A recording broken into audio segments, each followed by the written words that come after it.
Alright, back with chapter 17. Talks about David and Goliath. This is what it says. Now the Philistines gathered their armies for battle, and they were gathered at Soka, which belongs to Judah, in a camp between Soka and Azekah and Ephes-Dammim. And Saul and the men of Israel were gathered and encamped in the valley of Elah, and drew up in line for battle against the Philistines. The Philistines stood on the mountain on the one side, and Israel stood on the mountain on the other side, with a valley between them. And there came out from the camp of the Philistines a champion named Goliath of Gath, whose height was 6 cubits a span. Very tall guy. In a way, he was a part of the Nephilim. In a way, he was one of the great giants that walked the earth, and they were still here during David's time. So they're just these great giants that walked the earth. And you go back and I believe it's in Deuteronomy where Moses, or not, was it? No, yeah, Moses talks about how they basically felt like grasshoppers compared to these big giants that used to walk the earth, and Goliath was one of them. And David, little short David, defeated him because David had the power of God. Amen. It says, of course, Goliath was of the Philistines, so Goliath was of the people he was of the people of the Palestinians who live in Gaza today. He had a helmet of bronze on his head, and he was armed with a coat of mail, and the weight of the coat was 5,000 shekels of bronze, and he had bronze armor on his legs, and a javelin of bronze slung between his shoulders. The shaft of his spear was like a weaver's beam, and his spear's head weighed 600 shekels of iron, and his shield bearer went before him. He stood and shouted to the ranks of Israel, Why have you come out to draw for battle? Am I not a Philistine? And are you not servants of Saul? Choose a man for yourself, and let him come down to me. If he is able to fight with me and kill me, then we will be your servants. But if I prevail against him and kill him, then you shall be our servants and serve us. And the Philistines said, I defy the ranks of Israel this day. Give me a man that we may fight together. When Saul and all Israel heard these words of the Philistine, they were dismayed and greatly afraid. They were in fear. They were like, how can we defeat this guy? This guy's huge. We can't defeat him. But they forgot David had the power of God on him. He had God on his side. And buddy, whenever God's on your side, nothing can come against you. Amen. As you see here in David and Goliath. Now David was the son of an Ephrathite of Bethlehem in Judah named Jesse, who had 8 sons. In the days of Saul, the man was already old and advanced in years. The 3 oldest sons of Jesse have followed Saul to the battle, and the names of the 3 sons who went to the battle were Eliab the firstborn, next to him Abinadab, and the third Shammah. David was the youngest. The 3 eldest followed Saul, but David went back and forth from Saul to feed his father's sheep at Bethlehem. For 40 days the Philistine came forward and took his stand morning and evening. And Jesse said to David his son, Take for your brothers an ephah of this parched grain and these 10 loaves, and carry them quickly to the camp to your brothers. Also take these 10 cheeses to the commander of their 1,000. See if your brothers are well, and bring some token from them, or money from them. Now Saul and they and all the men of Israel were in the valley of Elah fighting with the Philistines. And David rose early in the morning and left the sheep with the keeper, and took the provisions and went as Jesse had commanded him. And he came to the encampment as the host was going out to the battle line, shouting the war cry. And Israel and the Philistines drew up for battle, army against army. And David left the things in charge of the keeper of the baggage, and ran to the ranks, and went and greeted his brothers. And he talked with them. Behold, the champion, the Philistine of Gath, Goliath by name, came up out of the ranks of the Philistines, and spoke the same words as before. And David heard them. See, David wasn't afraid of nobody. He wasn't afraid. I mean, he would go against the tallest guy on earth. He wasn't afraid because he had God on his side. Like I said, when God's on your side, you don't fear nothing, man. And and it says all the men of Israel, when they saw the man, fled from him, and were much afraid. And the men of Israel said, Have you seen this man who has come up? Surely he has come up to defy Israel. And the king will enrich the man who kills him with great riches, and will give him his daughter, and make his father's house free in Israel. And David said to the man who stood by him, What shall be done for the man who kills the Philistine, and takes away the reproach from Israel? For who is this uncircumcised Philistine, that he should defy the armies of the living God? David's pretty much saying, who is Goliath? Goliath is just a jerk pretty much. I'll go up against him. I got God on my side. Goliath has nothing. He has nothing. I have God, and I will defeat him. I mean, that's how David was. He wasn't scared, man, at all. It says, let's see here. It says, and the people answered him in the same way. So shall it be done to the man who kills him. Now Eliab, his eldest brother, heard when he spoke to the men, and Eliab's anger was kindled against David. And Eliab just got angry at David. And he said, Why have you come down, and with whom have you left those few sheep in the wilderness? I know your presumption and the evil of your heart, for you have come down to see the battle. And David said, What have I done now? Was it not but a word? And he turned away from him and towards another, and spoke in the same way, and the people answered him again as before. When the words that David spoke were heard, they repeated them from before Saul. And he sent for him. And David said to Saul, Let no man's heart fail because of him. Your servant will go and fight with the Philistine. And Saul said to David, You are not able to go against the Philistine to fight with him, for you are but a youth. And he, I lost my place. It says, For you are but a youth, and he has been a man of war from his youth. But David said to Saul, Your servant used to keep sheep for his father. And when there came a lion or a bear and took a lamb from the flock, I went after him and struck him and delivered it out of his mouth. So David has, in a way, kind of been here before, because he was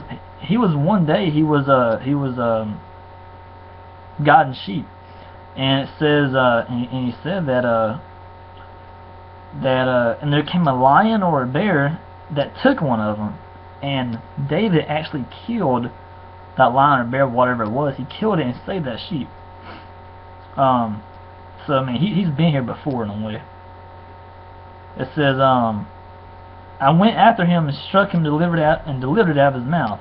And if he arose against me, I caught him by his beard and struck him and killed him. Your servant has struck down both lions and bears, and this uncircumcised Philistine shall be like one of them, for he has defied the armies of the living God. And David said, The Lord who delivered me from the paw of the lion and from the paw of the bear will deliver me from the hand of the Philistine. And Saul said to David, Go, and the Lord be with you.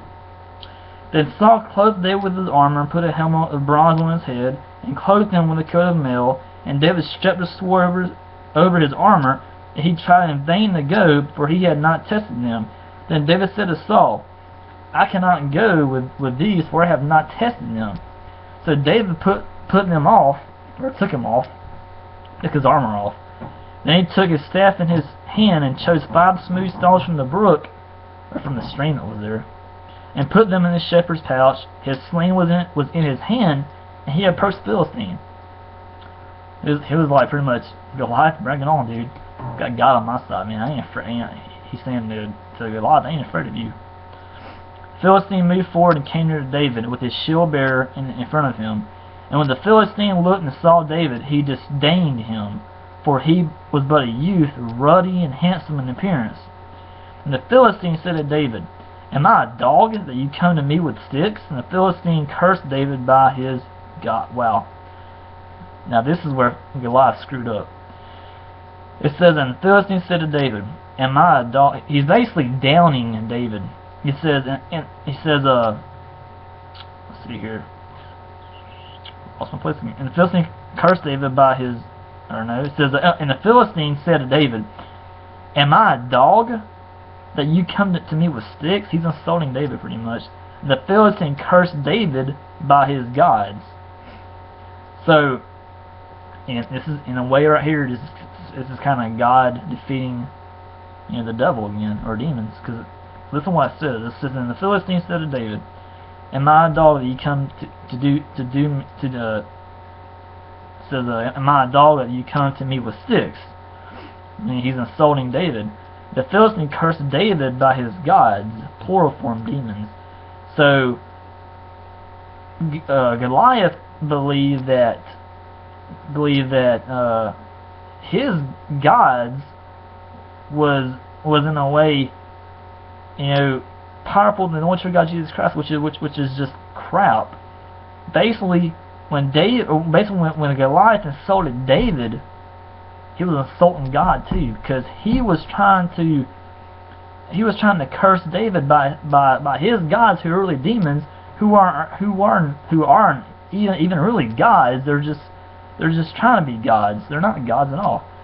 But when he did that to David, he did that to God, the one true God, Jesus Christ. And we all know when you come against God, you're dead as a doornail. I mean, you're dead. And basically, right here, Goliath just cursed himself.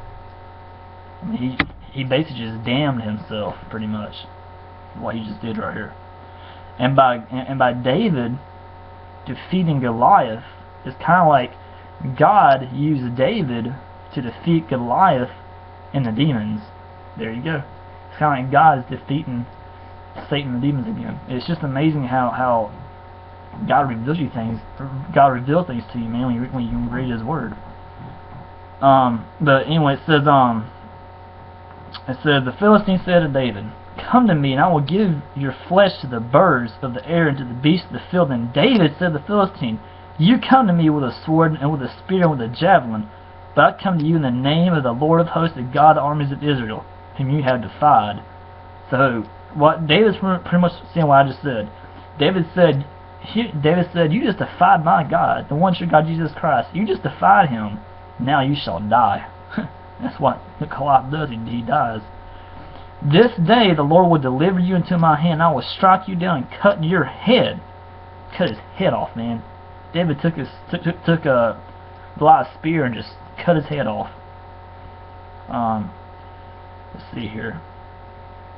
"And I will give the dead bodies of the host of the Philistines this day to the birds of the air and to the wild beasts of the earth, that all the earth may know that there is a God in Israel," Jesus, of course, "and that all this assembly may know that the Lord saves not with a sword and a spear, for the battle is the Lord's, and He will give you into our hand."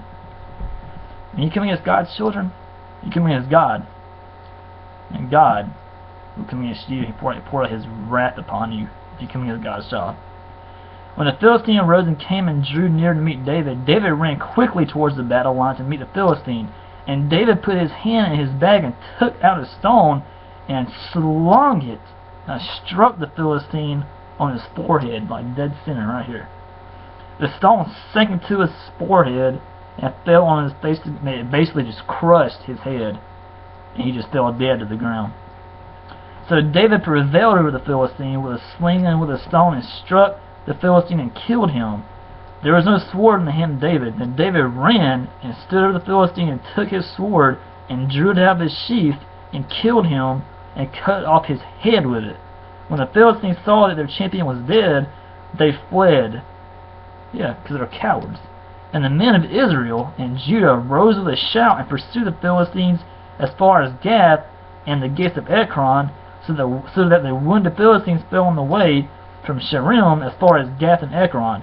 The people of Israel came back from chasing the Philistines, and they plundered their camp. And David took the head of the Philistine and brought it to Jerusalem, but he put his armor in his tent.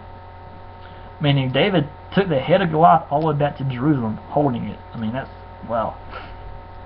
As soon as Saul saw David go out against the Philistine, and he said to Abner, the commander of the army, "Abner, whose son is this youth?" And Abner said, "As your soul lives, O king, I do not know." And the king said, "Inquire whose son the boy is." And as soon as David returned from striking down the Philistine, Abner took him and brought him before Saul with the head of the Philistine in his hand. And Saul said to him, "Whose son are you, young man?" David answered, "I am the son of your servant Jesse, the Bethlehemite." So I was like, oh man, it's David. Now I realize who it is, you know. But anyway, 17, very powerful, man, very powerful right here.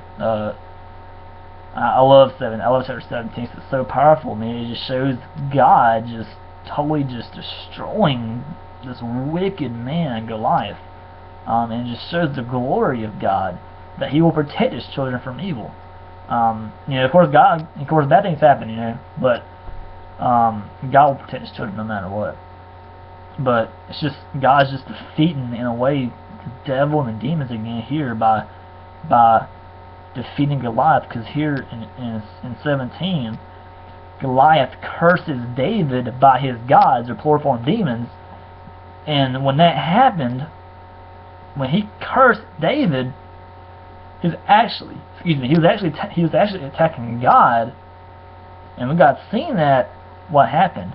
God had David kill Goliath by hitting him in the head with the stone and cutting his head off, man. I mean, just like, whoom. So, interesting, very, I mean, it really is. And, you know, it just, I mean, it's like God defeating the devil here also. It's just, 17 is so powerful. It really is. And like I said, you know, a while ago, if you come against God's child, you're coming against God Himself. And God will always protect His children. He will always avenge them also. So don't come against God's child. Don't. Because when you do, God will take His vengeance upon you very, very seriously. So 17 is about David and Goliath. They have a map here. It says the Battle of Elah. Sometime after being anointed as the next king of Israel, David was sent from Bethlehem by his father to take food to his brothers serving in the Israelite army near Soka and Azekah. When David arrived, he learned that the Philistines challenged the Israelites to send a champion to fight their warrior Goliath from Gath. David took up the challenge and killed Goliath, leading the Israelites to rout the Philistines and chase them all the way to Gath and Ekron. Now, of course, you have Philistia, which is modern-day Gaza, the Palestinians. But now, when you zoom in on this area of Ekron, Gath, and Azekah and Sukkah, when you zoom in on it, you have Ekron, Gath, the Valley of Elah, Azekah, Philistine camp, Israelite camp, Beth Shemesh. And what happens is, let's see here, I can hold this up right.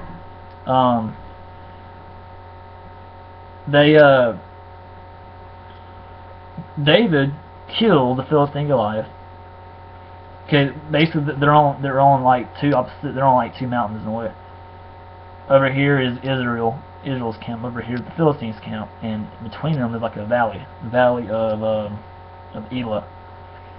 And whenever David had killed Goliath, the Israelites chased the rest of the Philistines from the valley of Elah through Azekah to Gath all the way to Ekron, and this is the map right here.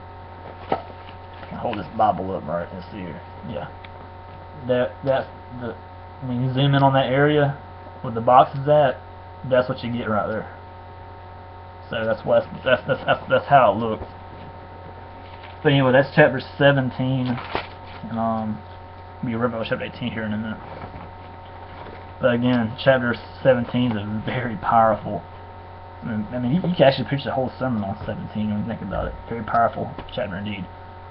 Right back with chapter 18 here in a minute.